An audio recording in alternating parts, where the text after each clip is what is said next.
Welcome to Common Space, a conversation amongst friends who happen to be United Methodist pastors. My name is Chris Estes. Let's go around the room and introduce ourselves. Hey, Chris. I'm Daryl. Hey, Chris. I'm Ryan.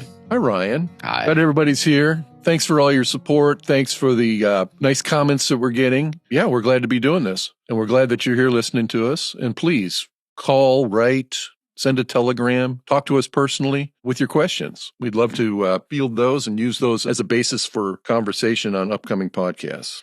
Now, this week, sort of against my better judgment, I'll get into why here in a moment, we're going to talk about recovery and spirituality. As I've mentioned before, I've been in 12-step recovery for quite some time, and it happens to be today, while we record this, it is my 25th anniversary of being sober. All right, let's go. Yes. Hey. Well done. And I have a chip to prove it that my wife gave me. Shout out to Pat. Shout out to Pooh. And today is the day I get the most likes on Facebook I get all year, because I took a picture of the chip and I put it on Facebook, and I've gotten congratulations from a lot of people. So it was 25 years ago today that I was sick and tired of being sick and tired, and I showed up at the invitation of somebody who'd been sober for a long time. I showed up to the rooms of 12-step recovery, and I've been sober ever since. And I'm certainly thrilled about that. And the reason I have some trepidation, I guess, about talking about this, we have a tradition of anonymity at the level of press, radio, and films, which, of course, would include podcasts. Now, what I will do in this podcast is not specifically identify the particular 12-step fellowship I'm in, the anonymous 12-step fellowship I'm in, because that's what we do. We don't really talk about the specific fellowship, because part of that tradition is we don't want to be seen as spokesmen for that particular fellowship. When people through the years have broken their anonymity at the level of press, radio, and films, celebrities do this frequently. They also frequently get drunk. And then that bears poorly on the public perception of the fellowship. So I don't have any right to do that. So I'm going to talk about whatever group I'm in, kind of in general terms. And I happen to be a member of 3 different 12-step fellowships, and I'm good enough and I'm smart enough, and doggone it, people like me. Oh, that's true.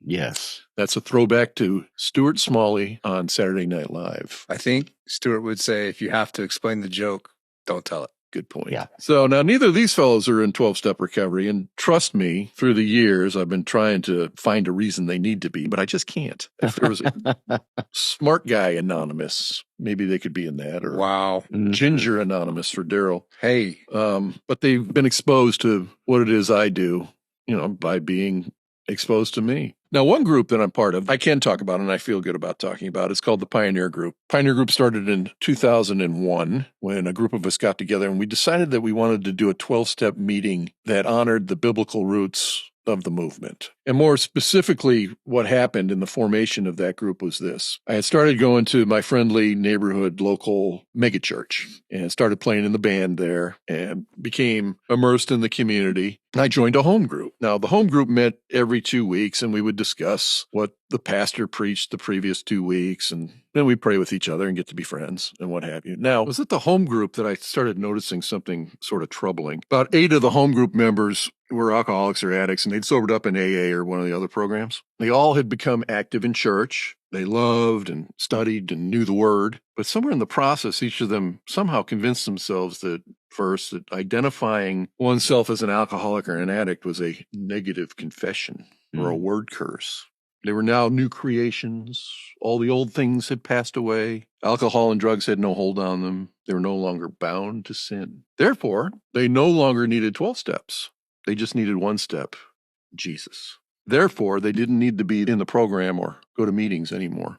Now, the problem with this is that most of them had started drinking or using again, and they all did eventually. Now, the good news is after several divorces and treatment centers and what have you, most of them sobered up again.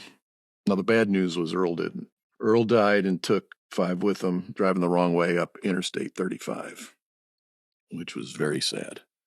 That's when I decided that these Christians really needed recovery. So I got together with some of my mentors, a couple of whom had been influenced by a couple books by a guy named Dick B., who wrote about the Christian roots of the 12-step movement. And we decided to start a meeting called the Pioneer Group. It's kind of the way the 12 steps started. I mean, before they had recovery literature, they used the Bible.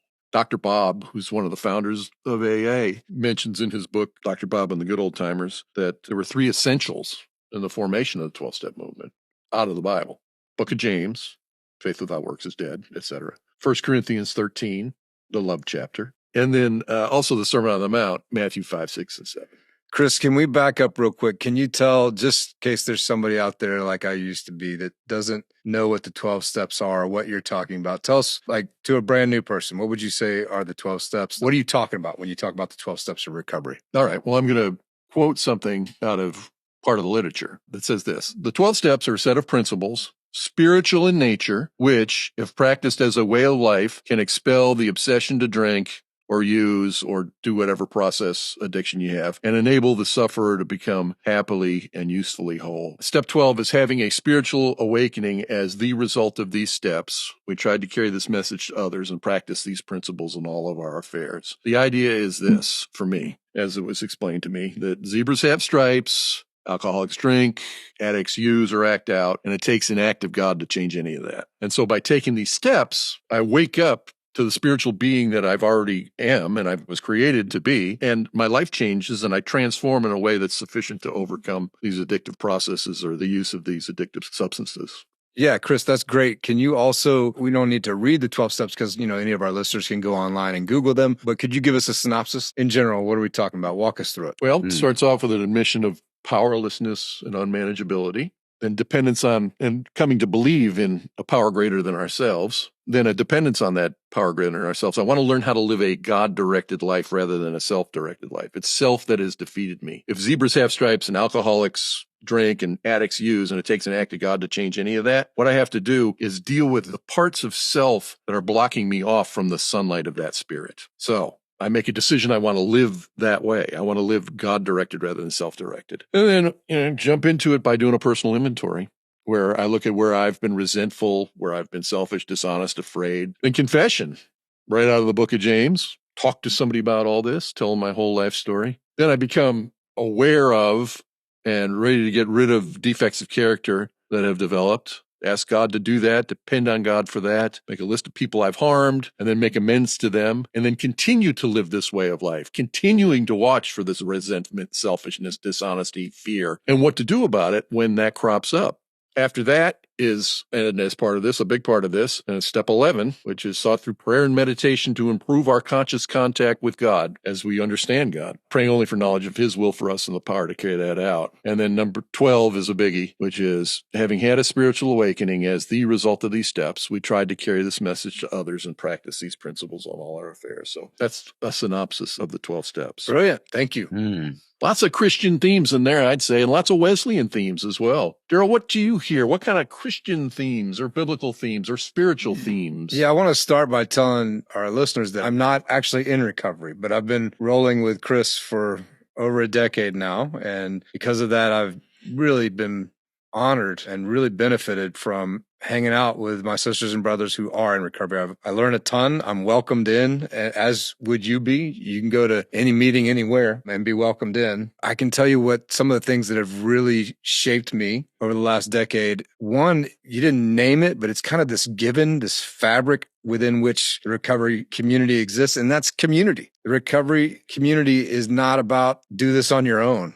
Like, you can't do it on your own. You have to do this in community. You have to do this with others. Even the part where you're going to go do your fearless moral inventory, which basically, another way to say that is look in the mirror and see your stuff. You do that with others, because the truth is, even when we commit ourselves to doing that, we need other voices. We need other voices to see what we don't see. Daryl, you hit the nail on the head. And really the magic bullet of 12-step recovery is one recovering person helping the new person. Critical. And then doing the whole thing in community, because, we've got a movement here that's been around for 89 years, has an 89-year legacy of millions of people being transformed by the power of God. And it offers a model of discipleship that the church, would envy, I would imagine. And that model of discipleship goes on for decades. It only works when a sponsee or a new person becomes a sponsor, him or herself, and carries the message to others. You got to give it away to keep it. Yeah, Chris, I have really learned a lot about what you have phrased as the biblical background, the biblical foundation for the 12-step movement, and how the relationship between communities of faith and communities of recovery works, and how desperate they are for each other, how much they need each other. And just as you were walking us through those 12 steps, one of the things that jumps out at me that I've learned from our Jewish brothers and sisters too is one of the ways that your relationship with God is mediated in your life. One of the ways that we actually experience God, the primary ways, is other people. And the notion that you can, I'm going to put air quotes you can't see, get right with God, that you could do that without getting right with people. Wow, what a bad idea that is. Our Jewish brothers and sisters have this tradition every year, this Day of Atonement called Yom Kippur, where in the days leading up to that, you're supposed to review your previous year and, where you've misstepped and mistakes you've made so that you can get present to those things. And that's great. Having that relationship with God or with the ultimate reality, that's great. You should do that inventory. But on the day before Yom Kippur, our Jewish brothers and sisters do this thing called Rev Yom Kippur. And on Rev Yom Kippur, you get right with people. So before you get right with God, you have to go around and think through your last year of the people that you've hurt, the people that you've wronged, and get right with them, make amends with them, which is the same kind of idea that I hear in the 4th, 5th, and 6th steps of the 12 steps, this idea that I'm going to do this inventory and see what I've done wrong, the mistakes that I've made. Because of that, eventually I'm going to make amends. I'm going to try to get present to those realities. So, there's this interplay there that I think is missing a lot of times in communities of faith, at least in my experience, between responsibility for your actions, agency, and power that you have to make a change in yourself that will change the world around you, and how you do that in community. Yeah, I'd definitely say that that's one of the things that I've really appreciated the most in my interactions with you and the recovery community is, the willingness to be completely authentic with everyone around you is something that is hard to muster up personally. And it is something that the church as a whole could probably stand to learn how to do a lot better. The ability, like one of the things that I appreciate about you, Chris, and I think it comes from your interactions with these steps, is that if and when you realize that you have made a mistake, you relentlessly pursue fixing that mistake. I've seen you do it time and time again in your relationships with the people around you. And just the ability to be that authentic and that vulnerable is something that I need to grow in. I know that. But I think that the church as a whole could really learn from that tradition. Yeah, I don't do that because I'm a nice guy necessarily.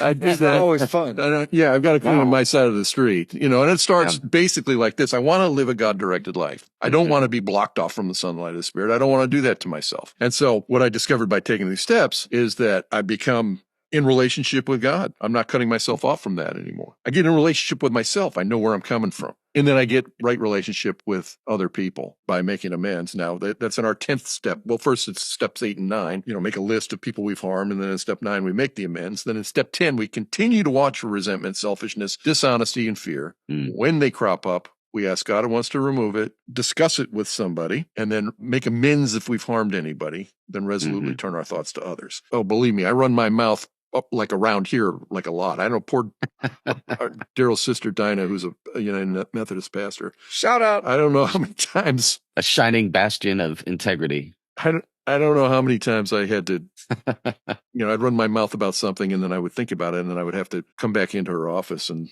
make amends many times.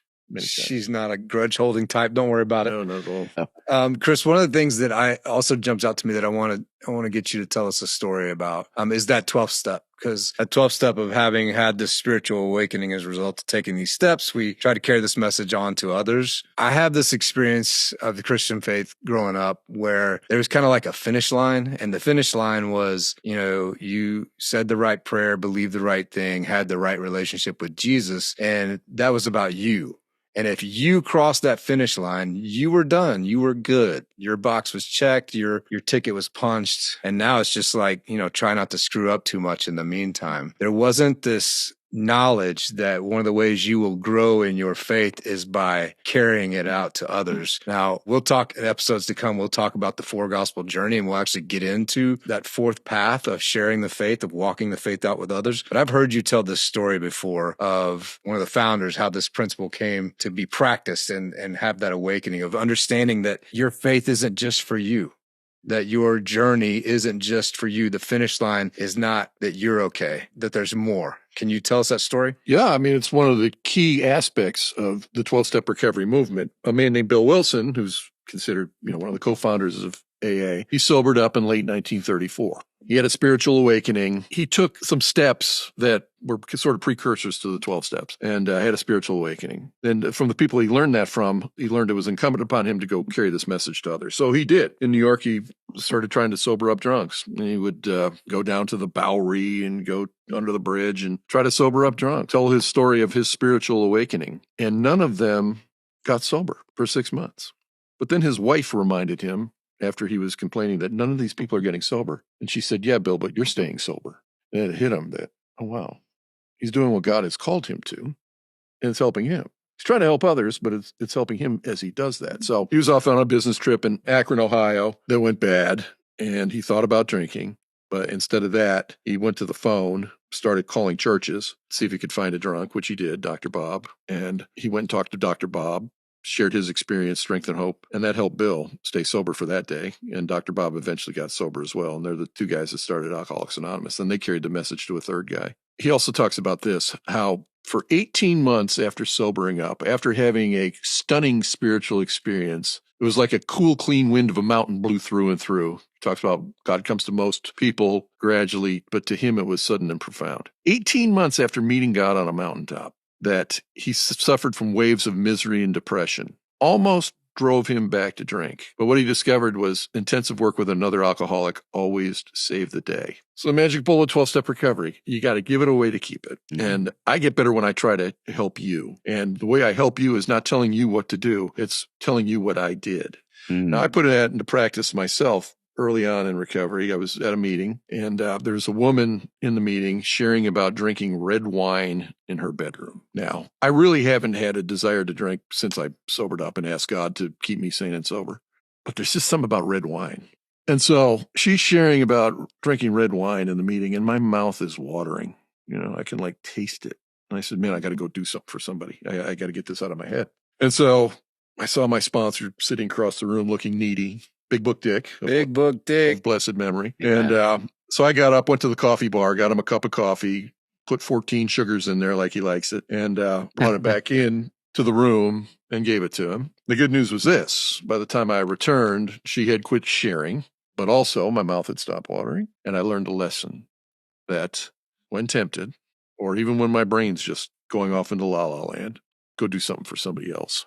If I get out of myself with compassion, self does okay. Tying that back to the other thing that I was talking about appreciating and that authenticity, and you're talking about this, but I love the that it's explicitly stated in the big book, page 124, because I'm a disciple of Chris Estes, that our dark past could be the greatest possession that we have. What you're talking about is, sharing the things that you experienced, the most painful parts of who you are with somebody else in order to do good for yourself and for them. Yeah, page 124. In God's hands, the dark past is the greatest possession you have, the key to life and happiness for others. With it, you can avert death and misery for them. I love those words. That's beautiful. That comes from the chapter, The Family Afterwards. And so what that's actually encouraging us to do is to carry the message to a whole nother family, right? And not just the person who's suffering from the substance abuse addiction or process addiction, whatever it is, because it's a family illness. The family is very affected by this illness. So our dark past can be a great asset for another family even. There's an important universal spiritual principle there that we're all talking about. This idea that if what I want is enlightenment or anointing or arrival, whatever that is, so many times we think, I got to pray this prayer, I got to read this book, I got to believe this thing. And there's this even more basic step. You just said it. Get out of yourself with compassion and serve somebody else. Take care of someone else. It's not that action is the box you check. It's that action opens you up. That action transforms you. And that transcends, religious boundaries. That's a kind of wisdom that we find in all of our great religious traditions, including the 12-step movement. What about talking about what you've been doing with Pioneer? Our Pioneer group meets on Friday nights at 7:15 at Alamo Heights United Methodist Church. And like I said, we've met every Friday night since 2001. And It's an open 12-step meeting, meaning anybody is welcome. You don't even have to be an addict or an alcoholic or a family member or Al-Anon. Anybody who's interested in the 12-step movement and its Christian or biblical roots. And you don't even have to be a Christian. Because here's what we do. We study recovery and we study the Bible. We read it out loud and discuss it in the style of a 12-step meeting. We try to do it in English or recovery talk and not Christianese. What I usually do is find some scripture or a Bible story. We read that. Then we read a commentary about it, maybe from N.T. Wright, maybe from the Reverend Dr. Del Smith.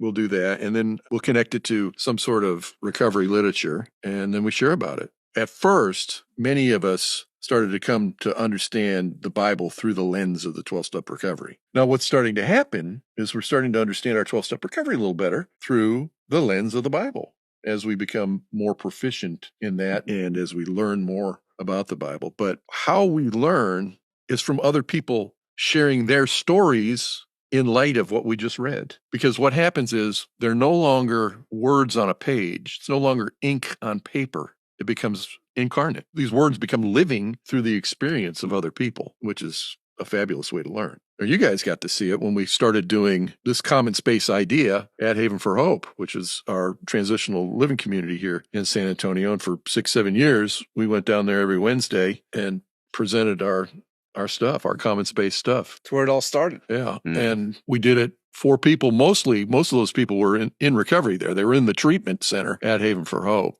What did you guys glean from all of that?